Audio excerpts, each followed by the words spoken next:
Maniniwala ka ba na may mga itlog sa tindahan na hindi galing sa manok? Sa halip, ginagawa lang ito sa maliliit na workshop sa probinsya.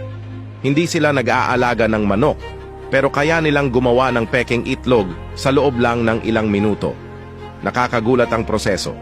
Nagsisimula sila sa malinaw na kemikal na ginagaya ang puti ng itlog. Pagkatapos gumagawa sila ng isa pang likido na parang pula ng itlog, inilalagay ito sa hulmahan tapos binubuhusan ulit ng egg white na kemikal sa paligid. Kaya pa nilang gayahin ang maliliit na bula. Mas nakakaalarma ang shell. Pinipisil nila ang calcium powder para maging hugis ng shell at nilalagyan ng pandikit para dumikit. Ang kalalabasan ay halos kapareho ng totoong itlog. Mabigat, matibay at kapag binasag mo, pareho rin ang tunog.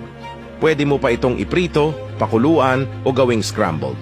Ang lasa at texture halos magkapareho rin. Ibig sabihin, baka kumakain ka na ng chemical nang hindi mo namamalayan. Bawat itlog ay kayang gawin sa wala pang 5 minuto, kaya mabilis nila itong maparami. Isa itong malinaw na food fraud. Gumagastos ka ng totoong pera kapalit ng peke at delikadong produkto.